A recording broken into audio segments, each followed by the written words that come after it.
من الأكلات الرمضانية اللي كتير طيبة معروك التمر. رح قلكن على السر لتطلع معكن العجينة طرية ومن دون ما نضيف بيض ونكهتها ولا أروع. ما تنسوا اللايك للفيديو ويلا نحضر أطيب معروك. بحتاج كوب من الحليب، لازم يكون الحليب دافي. رح أضيفله معلقتين كبار من السكر ومعلقة كبيرة من الخميرة الفورية، ورح أضيف نص قالب من الزبدة الدايبة. لازم تكون الزبدة حيوانية حتى تعطيني نكهة كتير طيبة للمعروك.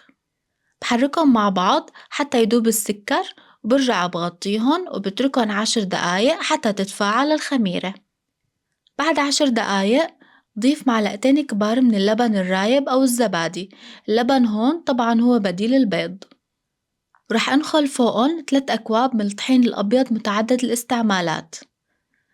لازم انخل الطحين حتى أتأكد إنه ما في أي شوائب. برجع بضيفله معلقة كبيرة من البيكنج باودر وربع معلقة صغيرة من المحلب الناعم، وكمان ما رح أنسى رشة الملح. وبلش بعجن فيهن. لازم أعجن كتير منيح. فيكن تستعملوا العجانة بهي المرحلة لتسهل عليكن العجن. بعد 10 دقايق من العجن هيك صارت العجينة متماسكة وناعمة وما بتلزق. رح أغلفها بمعلقة كبيرة من الزيت النباتي، بغطيها وبتركها حتى ترتاح ساعة بمكان دافي. بهالوقت رح جهز حشوة التمر. بحتاج نص كيلو من التمر المطحون. رح أطريه بمعلقة كبيرة من الزبدة الدايبة. بدعكن منيح مع بعض حتى يتشرب التمر كل كمية الزبدة. ما رح أضيف أي بهارات تانية للتمر، رح أخليه على نكهة الزبدة. هاي العجينة اختمرت وتضاعف حجمها. شوفوا كيف طالعة طرية وناعمة. رح أخدها وبلش اشتغل فيها.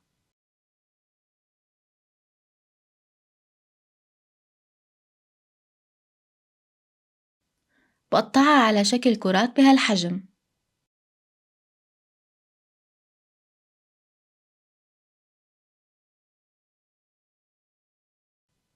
رح أخد أول كرة قطعتها وبلش بفرد فيها على شكل مستطيل. بحطلها حشوة التمر وبسكر الأطراف كتير منيح، وبقطعها هيك حتى تعطيني شكل المعروك.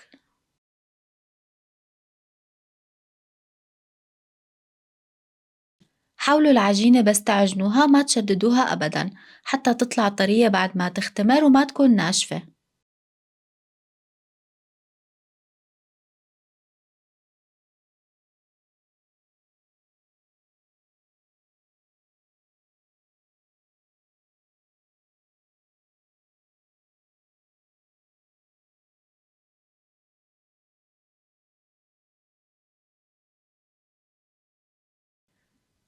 عملت حجم القطع وسط، ما كبرتها كتير. بالصينية اللي راح حطهم فيها راح أدهنها بدهنة خفيفة من الزيت. فيكن كمان تفرشوها ورق زبدة. بحط قطع المعروك فيها وبخلي مسافة بينهم لأنه رح يرجعوا ينفخوا وقت ما ينخبزوا. بغطيهم وبتركهم يرتاحوا نص ساعة حتى يرجع يتضاعف حجمهم مرة تانية. كل ما ريحنا العجينة كل ما عطتنا نتيجة أحلى وقت الخبز. بعد نص ساعة شوفوا كيف رجع تضاعف حجمهم. رح أدهن وجههم بالحليب ورش عليهم السمسم المحمص.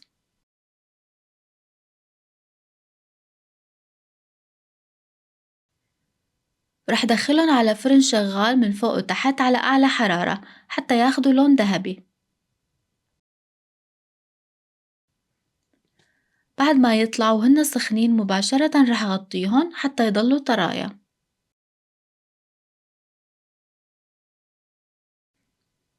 جربوها على طريقتي ورح تاكلوا أطيب معروك من دون بيض وبعجينة كتير طيبة.